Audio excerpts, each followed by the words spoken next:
Makai Talakanga Bavadabodo Plondo Livi Fedo, Diagagi, Gondagagi Davina, Diagagi, Handagagi Fedi, Diagagi, Ujumi, or Visu, Mabigi. Nimafedi, Midasuroga, Salabi, a team Mafre, Rayo, Visu, Malo, Fonseca Clan. Diravan said to Ludan Clan. Manga and Sashido, what to do, Ludan Sashido. Dana Budo Gomugo, Puloga, Yakudo, Sinkan, Night, Mesu Vedana, Mesu Vedana, Banga, Mesu Vedana,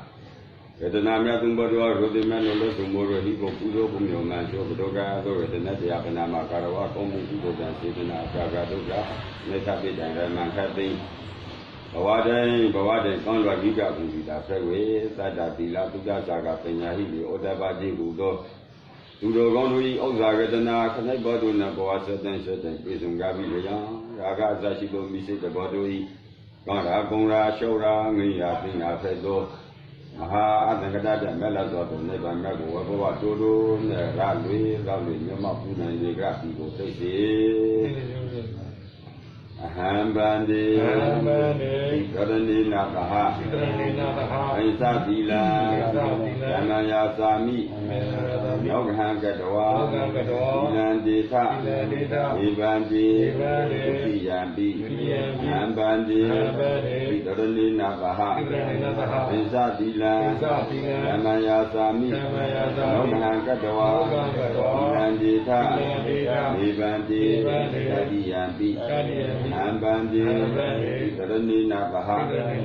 Aisatila, Namaya Sami, Noghan Gadawa, Ilandita, Ibandi, Yama Wadamita Wadita. Namo Dada Bhagavato Arhato Rama Namo Dada. Namo Dada Bhagavato Arhato Rama Namo Dada Bhagavato Arhato Rama Namo Dada Bhagavato Arhato Namo Dada Odamvarana Gesami, Dhammavarana Gesami, Dhangavarana Gesami, Odamvarana Gesami, Udiyambi, Bodhamvarana Gesami, Udiyambi, Dhammavarana Gesami, Udiyambi, Dhangavarana Gesami, Udiyambi, Bodhamvarana Gesami, Adiyambi, Bodhamvarana Gesami, Adiyambi, Dhammavarana Gesami, Adiyambi, Dhangavarana Gesami, Adiyambi, Bodhamvarana Gesami, Adiyambi, Dhammavarana Gesami, Idarana Gamana Mahapunya, Anadi Bada Viramani, Kakapadana Madiyami, Adina Dana Viramani, Kakapadana Madiyami, Kamedu Mesasara Viramani, Kakapadana Madiyami, Mudlavada Viramani, Kakapadana Madiyami, Urame Reya Mezapamada Tana Viramani, Kakapadana Madiyami, Idame Punya, Adawakaya, Mahahodu, Idame Punya, Nebanaka, Eseyo, Hodu, Imadi Kitorani, Napahata Zadina, Badugan Garunda, Twatila, Abamadi, Napambadi.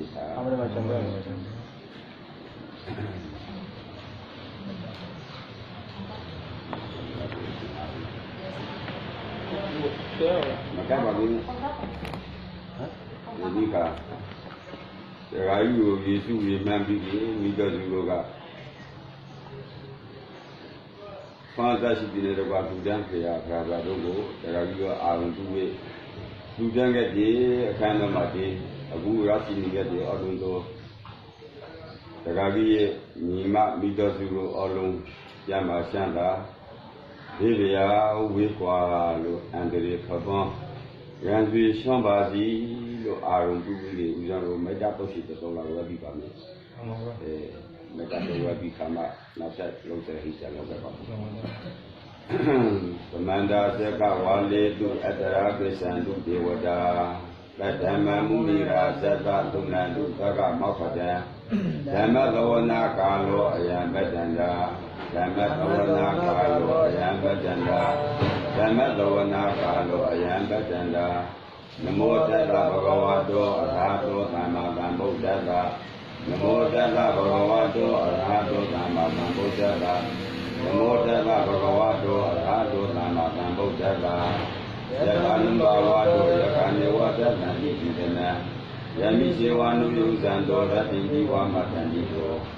Uganto Rito Dosa Babangisi Nabedadi Ewamati Kupedam Paitandam Namahi Karaniya Nata Kukalina Yanda Tandam Padambita Mesa Lago Ujuza Ujuza Tuwazosa Tamudu Nadi Mani Anoda Goza Tubaloza Abagesosa Tanauga Obi Anandariyosa Nibagoza Abagato Kuleva Nanun Gaito Azagoda Mazare Kisi Yena Winyumbure Ubawadeyo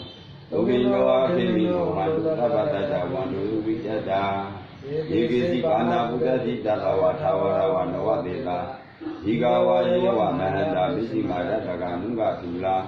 Edawa Yewa Adeta Yewa Duwe Wanandi Awi Duwe Udawa Nambawezi Wadabatata Wandu Vijada Nabro Prani Kopeta Nadi Bijeda Jadesi Nagisi Yaro Tanabrika Nenya Menyata Doka Misia Nadaya Daniya Koda Mayuta Eka Koda Manurape Ewan Bitaba Buddha Mana Namboye Abrimana Medina Tabaloga Namimana Namboye Abrimana Audan Dosa Kiriyesa Adam Badan Awya Mata Badan Tetan Salani Kilo Wadaya Noja Watala Wita Mejo Edan Dajita Jaya Brahma Medan Wihara Mita Mahu Edesa Anupagama Dilawa Datanina Nambano Kame Tupunya Edan Naisa Dokabadiya Unaredi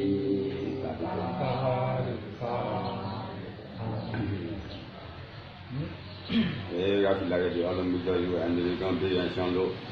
Conjo Shanga, Mangala Praga, Nepis and Basilo, Arun Tubi, they make that operated with another map of Hobi, Jenica. Raramaruma, Ludai, Ludi, Luankari, Kola, the season running up, what about Tonga Kari, a Hobi credit, the guy who to me, Vesuvi, Mampidi, Deni, Ravi, Mandiaga. A booby go Jesus side and you let army and you let army standard and you let him allow the look down about it. I do Mobala. You know, the army standard Jesus said, Wima. And no more than that in the outcome. That's a brother. Gada Braga, Tabi Vada, Maretandi, Maranandi, Zivita. Yatagaman Gametandi, Punya Papa Pulboga. Tabi Kadimundo, Tata Wadu, the Maretandi, Bigali, Tatawa Hutanya. Olum, Bigarahuba, Tatawasuza, Pinova, Tatawasuza, Pino. Reza the mobile na to see my Zadi Besia, Sarah Marana, Zadi Besia, Zadi Ugo, a Congo Rala, Sarah Marana, Nama Picron, Okran Nakan Picron, Susan Nama Tano Pavari, Mobala. Then the Guyashita, Uzan Rashita, the Garama Rashita, Kandakogi, Nyogo Rashita, Kandava. Nasuma de Patawarodi. Along the council is the other day, soon like Babu, that they cut the window, that the water be Maretandi, the Gayari, Tagari, Ujumi, the Gamagi, my Apugi Pedi, the Ujumi, I see somehow, Obama. Along Nomia, Along the Patawaru, the Gayapo, Lemnet of Dogapusa. That is that I'm ready and Maranata, Hivita, a third one will get a good rushing get the Aldo Rama, to go Gondo to Maranata, he was become Matalia, soon like a delay. Obala. The rushing get the Tatawa, Alum, whom you let over Alum, the Rama, to go on to the နောက်ဆုံးဒါမှပဲအဆုံးသတ်ပါဖို့ဒီကံမှာပဲအဆုံးသတ်ပါဖို့လေဟုတ်ပါမလားအဲ့နဲ့မဒီခံစက်ကရေတို့ပုဂ္ဂိုလ်ဒီကံမှာအဆုံးသတ်ကြရဖို့ဆိုမဒီခံစက်ကဒါနသီလဘာဝနာကုသိုလ်ကောင်းမှုအစုစုကိုပြုလို့နေရတယ်ဒီလိုကလည်းကုသိုလ်ကောင်းမှုတွေကိုမေလီယိုလို့ပြန်နေရတယ်ပုညပါပဘလူဝကယံပုဂ္ဂိုလ်တို့မှာကုသိုလ်ကံအကုသိုလ်ကံအောလီယိုဆိုတာလည်းဒီပုဂ္ဂိုလ်တို့ဒီလောရဂတိဖက်တယ်ကုသိုလ်ကောင်းမှုပြုလုပ်တဲ့ပုဂ္ဂိုလ်ဒီကုသိုလ်ကောင်းမှုတို့ဒီသံမြတ်ကသူတိဘုံဘဝကိုတော့ပဲတဲ့အကုသိုလ်မှုပြုလုပ်ထားတဲ့ပုဂ္ဂိုလ်တို့ဒီမကောင်းမှုတို့ဒီဆက်ရတာအပေဒုက္ခတိကိုရောက်ဖို့ဆိုပြီးမြတ်စွာဘုရားကဟောတာပုညပါပဘလူကကုသိုလ်ကံအကုသိုလ်ကံအောလီယိုဆိုတာဒီပုဂ္ဂိုလ်ကိုကံကစီမံပါလိမ့်မယ်ဥစ္စာတို့တကားကြီးဒီလေသက်ရှိထံရှားသူလောကတဲ့ကုသိုလ်ကောင်းမှုဒါနကုသိုလ်ကောင်းမှုသီလကုသိုလ်ကောင်းမှုပွားများအထောက်အကူတွေဘာဝနာကုသိုလ်ကောင်းမှုအတူတူဒီအတွင်းနဲ့တကားကြီးတို့ကတော့အထူးတွေတို့ဖို့လိုလိမ့်မယ်ဆံပါဦးကြတော့ဟုတ်ပါမလားတရားတော်ကသီလသဗ္ဗေကတရားဘာဝနာအလူဒါနပြုလုပ်တော့အလူရည်စက်လည်းနဲ့မကွာအမေရိကန်ပြုလုပ်ပြီးကြတဲ့တရားကြီးတရားဖြစ်တယ်ကြောက်တရားကြီးဖြစ်တယ်မိမိရဲ့ခန္ဓာကိုယ်ရဲ့အနေစာဒုက္ခအနတ္တ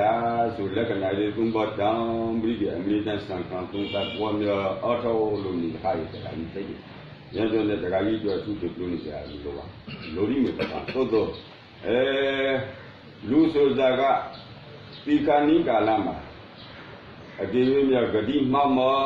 လို့သာသမီတန်ရုပ်စံတို့၎င်းမြေတန်ရုပ်စံတို့၎င်းမိသားစုတန်ရုပ်စံတို့၎င်းတန်ရုပ်စံရှိကခုခုရှင်းတော်လာတယ်ဆိုလို့ဒီခဏိကာလမှာလေဂတိမှလို့ဤအပေဒုက္ခတိဆိုတာမျိုးကလေးမရောလို့မဆိုနိုင်ပါဟုတ်ပါမလားရပ်ပလေးရောက်ရှင်ရောက်တဲ့လေတကယ်လို့ဂတိမှလို့ဒီခဏိမှာအာရုံဂတိမာပြီးအဒီဝိညာမကောင်းဘူးဘုံဘဝကိုဒီဝိညာရောင်းနေ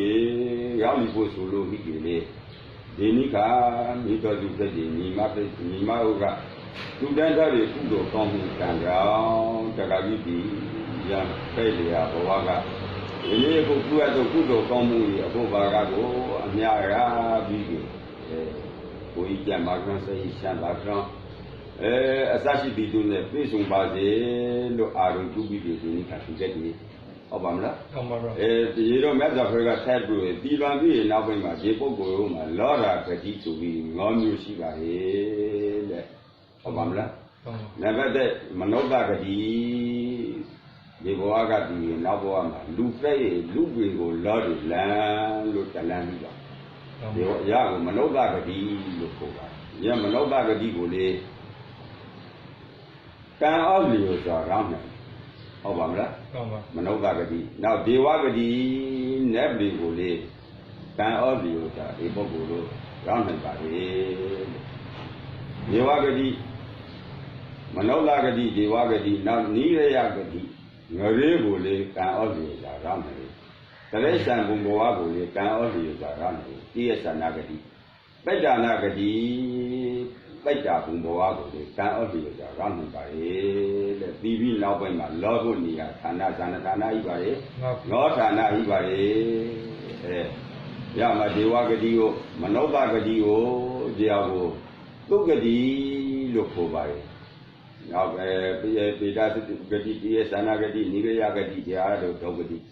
ဟုတ်ပါနော်ဟုတ်ပါဒီပီလာလောရဲ့ပုဂ္ဂိုလ်ဒီပြီးပြီးရင်နောက်မှာဒီ9မျိုးသေးမှာတစ်မျိုးမျိုးကိုရပ်ပါဖို့လေရေကြီးပီလာလောရဲ့ပုဂ္ဂိုလ်တို့ကိုယေရှုရိမှန်လို့မိတော်စုကကျန်တဲ့ဒီမိတော်စုကယေရှုရိမှန်လို့အာရုံတုလို့အလူဝတ္တပြေဝေလို့အမြပြေဝေလို့ဟိကြီးဒီဂတိ9မျိုးသေးမှာရောက်လို့ဟိကြီးဒီဂတိ9မျိုးတစ်မျိုးမျိုးကိုရောင်းနေဆိုလို့ဟိဥမာဆိုလူဇေဝဂတိမနောတဂတိဆိုရင်လူတွေကိုတရားကြီးဒီလူတွေကိုရောင်းနေဖို့ဆိုလို့ဟိကလေးဒီနေ့ကမိတော်စုတို့သူတန်းတဲ့အတူကိုဒီတရားကြီးဒီသာဓုမပေါ်နိုင်ပါဟုတ်ပါ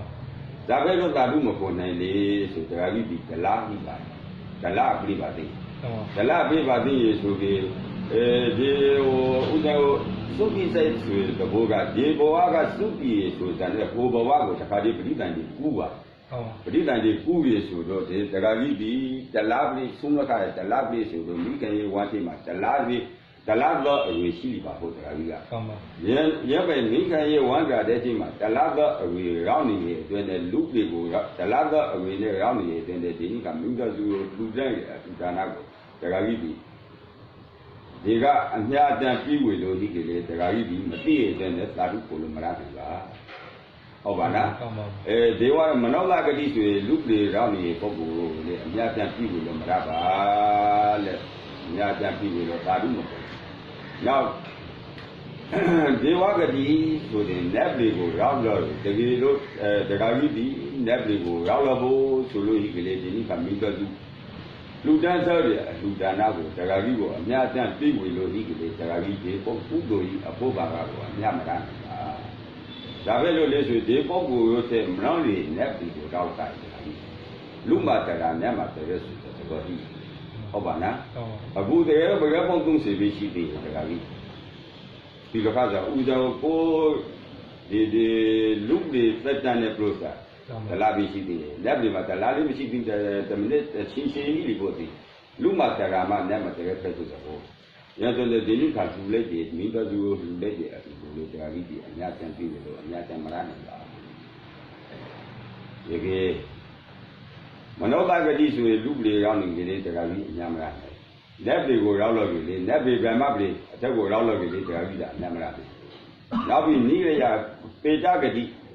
တိရိစ္ဆာနဂတိကိုတကယ်လို့မြောက်ဂတိမှောက်မို့လို့တရားကြီးဒီတိရိစ္ဆာန်ဘုံဘဝတောင်းလို့ဆိုပြီးလေဒီနိကမိတော်သူတို့သူတွေအတူကိုတရားကြီးကိုအများပြည်လို့တရားကြီးသာပြီးမဟုတ်ဘူးပါတိရိစ္ဆာန်ဘုံအဲ့တိရိစ္ဆာန်မသိရတဲ့နဲ့ဒါတို့မကုန်နိုင်ပါနောက်နိရယဂတိငရေဆိုတော့ပြောဖို့မလို့ရလုံးဝကုသိုလ်ကောင်းမှုကကောင်းရတဲ့ငရေလို့ပြောလုံးဝကုသိုလ်ကောင်းမှုပြုဖို့ဆိုတော့ခုပရိမရှိရင်းနဲ့တကယ်လို့မြောက်ကတိမောက်လို့ရောက်တော့ဖို့ဆိုလို့ဒီလေဒီနေ့မိသားစုရောလူတွေအတူကိုတရားကြီးဒီသာဓုမကုန်နိုင်ဒီဂတိငေါမျိုးသိမှာသာဓုမကုန်နိုင်ဒီဂတိဒီဒါမျိုးဖဲလိုက်လေးမျိုးဖဲလိုက်တာပါလူတွေရောက်ပြီလေသာဓုမကုန်နိုင်နဲ့တွေရောက်ပြီလေသာဓုမကုန်နိုင်တဲ့ဆံတဲ့လူတွေလေသာဓုမကုန်နိုင်ငါတို့ရောက်လို့ဒီလေသာဓုမကုန်ဒီပိဋကဘုံဘဝရောက်ပြီတော့လေပိဋကဖြစ်မှာတို့သာဓုဖို့တွေပိဋကမဖို့တွေပိဋကတွေဆိုမျိုးကိုရတာသာဓုဖို့နေပိဋကဆိုတာကအတူအတန်းကိုလာတောင်းပြီဒီကိတို့ဒေဝကိတို့ဖြစ်နေတဲ့နဲ့ကိုမိတော်သူကြံခဲ့တယ်လို့ကိုရဲ့ညီမဖြစ်တယ်မိတော်သူကိုလာပြီးတယ်အဖို့ကြီးကိုအမြတ်တန်ပြီးဝီကစပြီးအပိုင်းပဲလာတောင်းပြီးပိဋကမျိုးကြာခါမှမိမိတို့လူတန်းတွေကုသိုလ်ကောင်းမှုကိုအမြတ်တန်ပြီးဝီလို့သာဓုဖို့လို့ကုသိုလ်ကောင်းမှုရဲ့အဖို့ပါကတော့သာဓုကိုနိုင်ပါလေဒီတို့ဒီနေရာမှာတခုပြောကြရည်ကိုဘယ်ရပိုင်ဆိုကေတပည့်တို့ဒီနိကတရားကြီးကိုရင်နိုင်ဒီသူတို့လုံးနေဒီဒါနဒီတရားကြီးဘောကိုရာမမသိမရာမမသိဆိုပြီးတပည့်တို့လောက်တာအကျိုးရှိပါဘုလားဘရာလို့မိဖို့ဆိုပြီးမိတယ်ပါဒီတော့ဒီလွန်လောတွေပုဂ္ဂိုလ်ဒီလန်လောတွေပုဂ္ဂိုလ်ကိုအာရုံပြုလို့ဒီကပုဂ္ဂိုလ်တို့ကြီးလူတွေအတူကိုဒီလန်လောတွေပုဂ္ဂိုလ်ယူဖို့မယူဖို့ဆိုတာရန်ပုဂ္ဂိုလ်ကြီးကြာဝင်ပါဟုတ်ပါမလားဟုတ်ပါဘူးပြီးရဖို့ဆိုတာကြံလက်ဒီပုဂ္ဂိုလ်ကြီးကြာဝင်မတူနုနုကြီးကိုမတူမြင်းမြင်းပြီးကိုတခါကြီးရဲ့ညီမတို့ဒီကပြီးရဖို့တာဝန်ကိုမှတာဝန်ရှိယူဖို့မယူဖို့ဆိုတာသူ့တာဝန်တကယ်လို့သက်ရှိထန်ရှားဤတို့ကရအကူကြီးစားရအကူကြီးယူရအကူကြီးဆိုပြီးပြီးလို့တာအခုကကိုနဲ့ဘဝခေါ်လခဘဝခေါ်လခတွေတင်ရအကူကြီးယူပါဆိုလေယူနိုင်မှယူလို့ရပါဘူးကိုပြီးလိုက်လို့သူလက်ခံမှသူရပါဘူးဒီနဲ့ရဲပဲဆိုပြီးတပည့်တို့လုံးလိုက်တာအကျိုးမရှိဖက်ပါဘူးလားဘရောဆိုပြီးဖက်ပါမိမိတို့ပြုလုပ်တဲ့ကုသိုလ်ကံဒီမိမိတို့အတွက်အကျိုးပြီးပါတယ်ဥပမာအပြင်ဆိုပါတော့ဒါကြီး ဒါကကြီးတော့အမေရိကမှာဟိဟုတ်တယ်နော်မျိုးလောင်းအမေရိကတော့ကောင်းနေမျိုးလောင်းကဖုံးဆက်တွေကြံလက်တွေကမင်းတော်စုကိုအမင်းနဲ့ပန်မျိုးလောင်းလာဖို့မျိုးလောင်းနဲ့ပန်လာဖို့ဆိုရင်နဲ့ပန်တကယ်တန်ဖက်နီးလောက်ဆိုပြီးပိုးပေါ်တော့ဖို့ရမလဲရေဟိုမှာမျိုးလောင်းရန်ကုန်ရောက်လို့ဒီမျိုးလောင်းကပြပြအမင်းနဲ့ပန်ကပိုးပေါ်ကိုစိုက်တွေကိုလာဖို့အမင်းပေါ်လာဖို့အမင်းကဝမ်းပန်းတတာမကျိုးဆိုပါလားဟုတ်ပါကျိုးဆိုပါဖို့ငါမတော့လာရဲ့တဲ့ငါမတော့လာကိုဆိုရင်တဲ့စောပြေတော့ဝမ်းကောင်းကောင်းမွန်မွန်ရှယ်ပြီးကြီးတော့မကျိုးဆိုပါလားကျိုးဆိုပါဖို့ဟုတ်ပါမလားစောပြေတော့ဝမ်းမျိုးအမေရိကမှာမစရာကိုဒီမှာမွန်မွန်မဲ့လူလို့ထားဖို့မိသားစုသမဝိုင်းရောက်လာလို့ဟိစုံလောင်မိသားစုသမဝိုင်းစားဖို့ဆိုပြီးကြံစီပါဖို့တော့အပြောမညီညွတ်လို့ရန်ကုန်လိုရောက်ပြီးကာမမိုးလွန်ခါမမျိုးလွန်ကအမင်းဒီနိကငါလေရင်ကိုအဆောင်မပြေလို့လေရင်ကိုဖောက်လိုက်ရတယ်လို့ပြောပြီးထိုလောက်ထော်ရီအမင်းမှာလောက်ထော်ရီအလူတော့လာကြီးစောဖို့လို့လောက်ထော်ရီစတိကိုစွမ်းတက်ရဖို့လားစွမ်းတက်ပါဖို့လား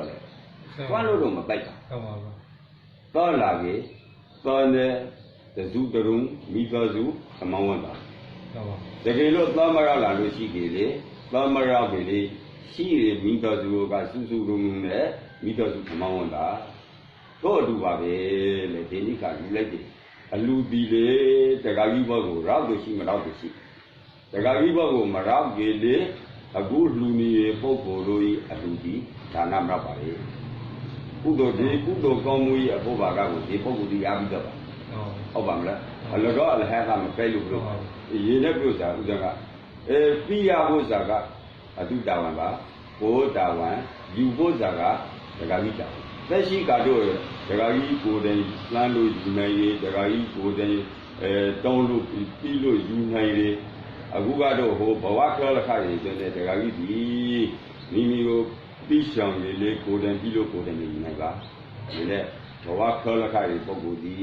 မိမိတို့ဒီနိကလူတန်းတက်တဲ့ကုသိုလ်ကောင်းမှုကိုရာဇနာရာသိရီဘုံဘဝကိုရောက်ပြီးရပါလိမ့်မယ်မရပြီလေမိမိကိုမိတော်စုကုလောက်ထားတဲ့ကုသိုလ်ကောင်းမှုကိုမိတော်စုတို့ဒီအကျိုးတရားကိုရရှိမယ်လို့ရပ်ပဲအာရုံပြုပြီးဒီနေ့ကမိတော်စုပြည့်တယ်တခါကြီးညီမဖြစ်တဲ့မိတော်စုတို့ကတခါကြီးကိုဝေမှန်းပြီးလူသားအတော်ယနေ့ကုသိုလ်ကောင်းမှုရဲ့အဖို့သာကကြောင့်အဘူကြီးပဲဒီတခါကြီးဥကျုံကြီးရာခန္ဓာဘုံဘောကယနေ့ယခုမိသားစုများပြုလက်တဲ့ကုသိုလ်ကောင်းမှုရဲ့အဖို့ဘာကကိုသာဓုအနုမောဒနာကိုယူနိုင်ပြီးတဆန်းမရမရတဲ့ဘုံဌာနတို့ရပါစီလို့အာရုံပြုပြီးတိုင်လဲအောင်ရှိပါဒီတို့ရမြတ်စွာဘုရားဟုတ်ကြတော်မူသောဒါတော့ဒုက္ခနာရခံတိဟုသောဓမ္မလဝနာကုသိုလ်ကံစေတနာဘရဏဂုံသုံးပါးတဲ့တော်မှာဘောသီလာကိုခံရစပ်ပြရခံတိဟုသောသီလမယကုသိုလ်ကံစေတနာယနေ့ယခုတခါကြီးတော့ဒီမန်ကြီးစုဝေလူတန်းအဲ့တို့လူဝေဝတ္ထုစုစုတို့ကိုစက်ကလူတန်းအခံတိဟုသောဒါနမယကုသိုလ်ကံစေတနာဤသို့များများ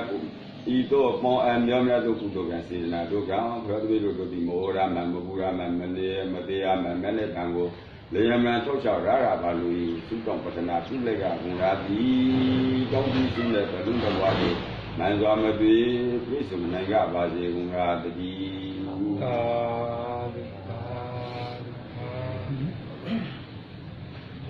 ဒီမှာသူတန်းပွဲအခါခါဒီကိုသူတန်းရတော့ဟုတ်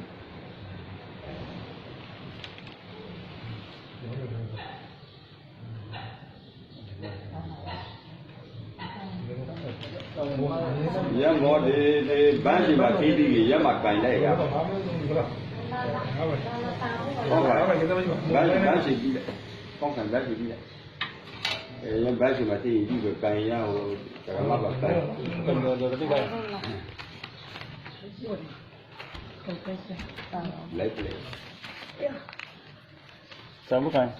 ပါမလားပါအော်ဒီမီတော့ဒီဝိုင်းပြီးလို့ကန်ရပါတော့ကဲမို့လားဆိုပြီးကမှာကဲဆိုပြီးကမှာကဲဆိုပြီးကမှာကဲရမဆိုလိုက်ကဲ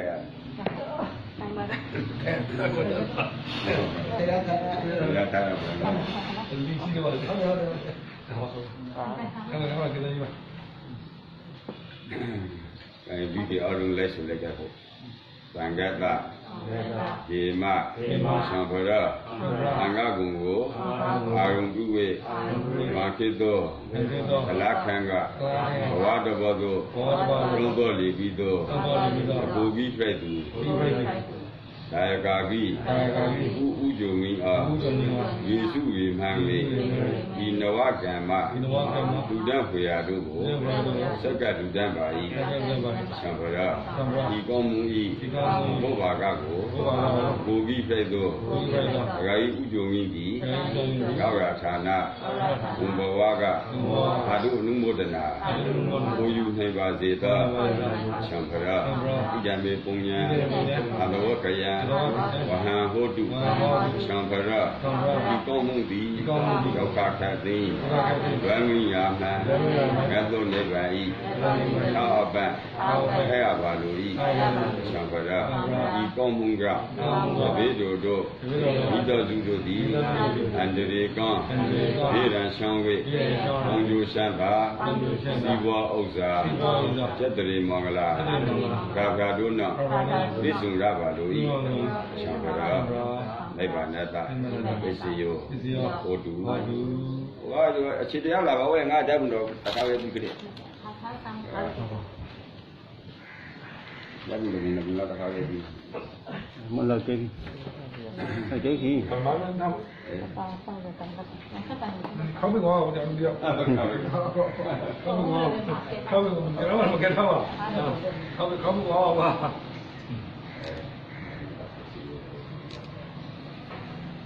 หนึ่งมีมั่วเนี่ยอะไรเนี่ย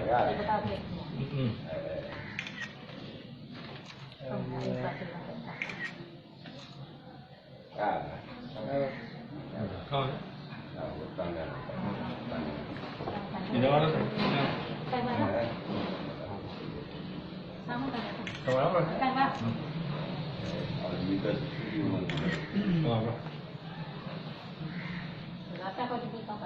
？con cái này sẽ sao con đi sao con đi qua rồi qua rồi là thằng có ngô nó mà rất quen gì là chúng tôi xin mà